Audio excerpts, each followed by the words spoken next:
Let me tell you guys, I'm absolutely loving the setup on Nvidia stock right now. The charts look phenomenal, and we got some great news regarding China and Mitsubishi today, which we obviously have to talk about in this video. So guys, let's dive into it. Hit the like button, make sure to subscribe, and of course, join my Patreon if you want to keep up with my portfolio updates, trades, if you want to be a part of my private Discord.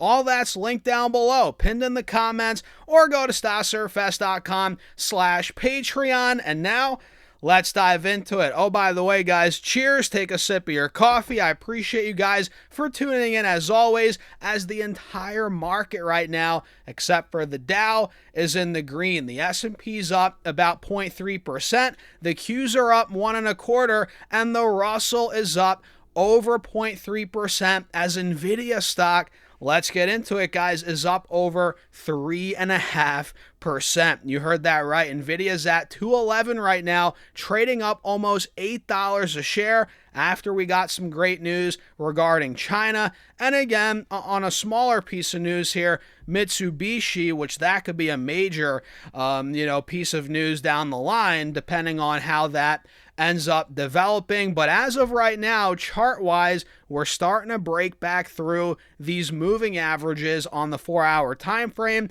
which you guys know we have been the last couple of trading days, and now we're really starting to break through with today's move. And I'm personally noticing, I don't know about you guys, but a cup and handle starting to form on Nvidia stock here, as again, we are starting to break through these moving averages. And one could also argue this is the start of an inverse head and shoulders reversal pattern.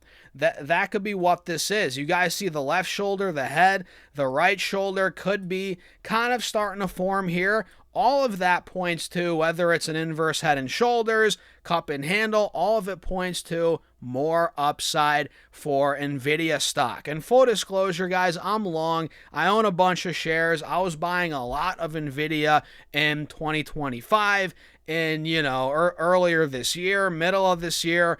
So my position's built. I'm ready for blast off, guys, and I've been ready for blast off on this company, and now the stock might actually be doing that. And look, like it hasn't already ripped. I mean, guys, Nvidia stock over the last couple of years is up big time, but recently, the last year, it's been a little slower, and I don't think that's going to be the case for much longer here, especially as the wild card, which I've been saying China's the wild card. It looks like they're slowly being let back into China. So let's talk about that and talk a little bit about Mitsubishi here, guys. Let me pull this up. Give me a second. By the way, make sure to subscribe. I think 50% of you guys on YouTube at least watch the content and you're not subscribing, and we're trying to get to 100,000 subs on YouTube, and we're actually almost at 100,000 followers on Facebook. If you guys are watching this on Facebook,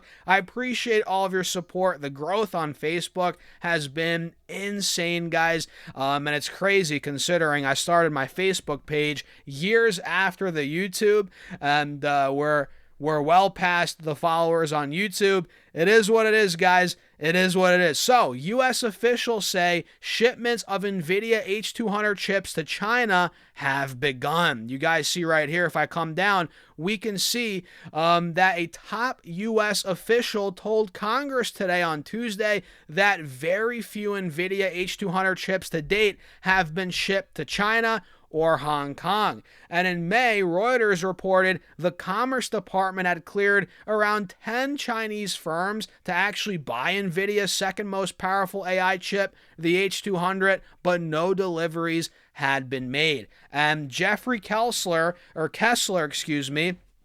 Undersecretary of Commerce for Industry and Security, told the House Foreign Affairs Committee that H200 chip shipments have begun, but the number was very few. And yes, very few.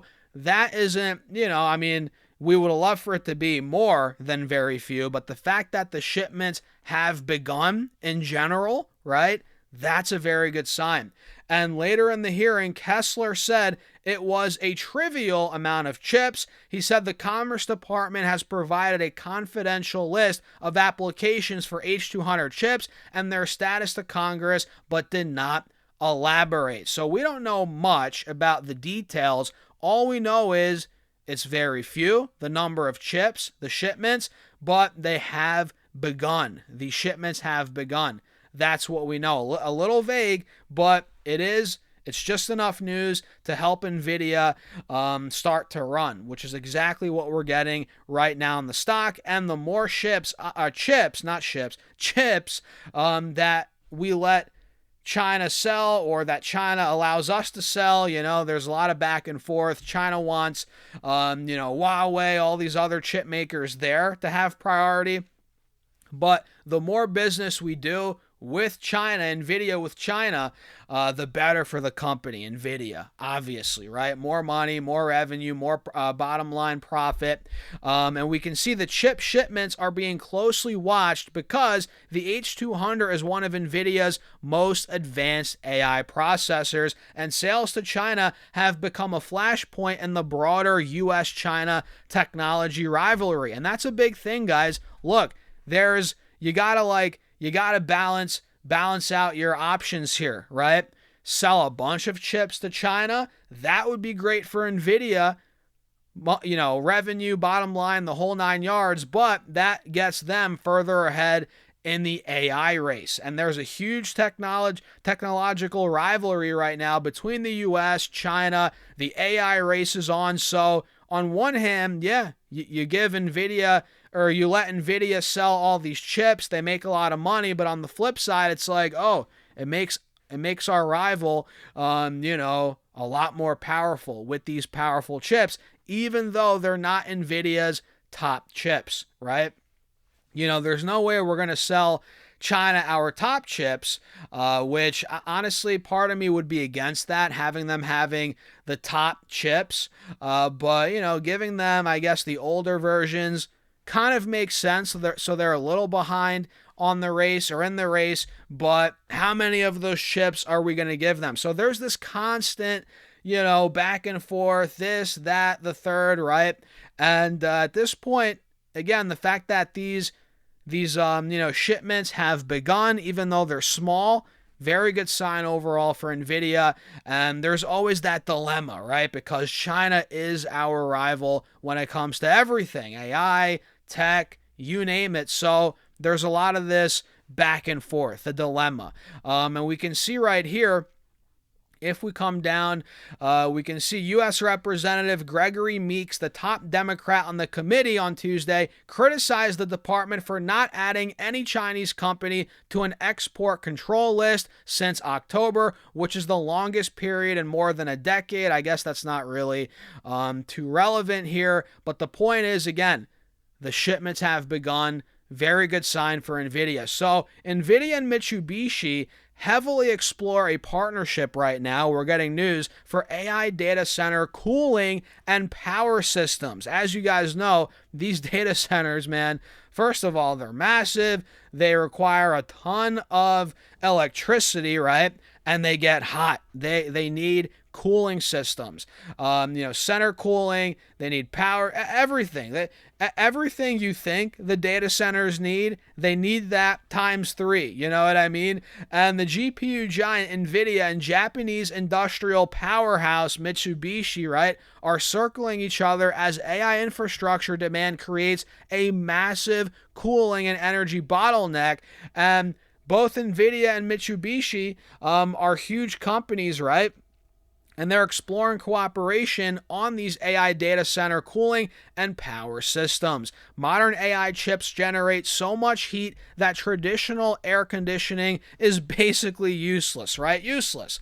And the power demands of next generation GPU clusters are pushing data centers into territory that looks more like industrial power plants than server farms. And Recently, guys, Nvidia's latest Rubin platform, discussed in June 2026, achieves 100% liquid cooling with coolant temperatures reaching up to 45 degrees Celsius. And that means every single chip in the rack needs direct contact with flowing liquid. And if we come down here a little bit, MHI actually showcased high-efficiency power generation and cooling systems at Nvidia's GTC 26 conference in March, and then at Data Center World 2026 in April, MHI's Shinichiro Gomi delivered a keynote arguing that AI data centers need to transition to industrial-scale integrated energy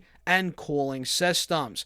So this is big, guys. We're not going to dive too deep into all the nitty-gritty, all the science, but realize that Mitsubishi and Nvidia, they're in talks. They're exploring potentially some sort of partnership right here, and that overall is needed. Again, the cooling systems, the power systems for these data centers. I mean, they require so many. That's why the AI trade, guys, is so vast. It's so broad. You know, it's not just, GPUs. It's not just, memory. There's so much stuff. The picks and shovels plays, the GPUs, memory, the cooling systems, energy infrastructure, right? You know, utilities, all these different, the trade is so broad, and, you know, who knows what the next part of the AI trade that's going to move. Who knows what the next boom is going to be, where the next boom is going to be.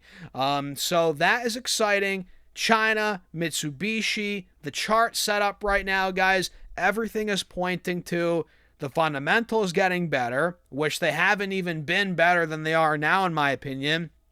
And everything's pointing to more upside on these charts. And of course, that's subject to change. I mean, nothing's guaranteed to stay like this or stay strong forever. But as of now, fundamentals are strong, chart looks great, and I think we're gearing up for a further breakout. What do you guys think? Follow along for more and check out the link in my bio here in the comments as well. If you guys want to be a part of my Patreon, be a part of the private Discord and see all my trades, investments, my weekly portfolio updates, all that's on Patreon. Link down below, pinned in the comments, or go to stocks-surfast.com/Patreon. And with that being said, I'll see you guys in there or in the next video. Peace out.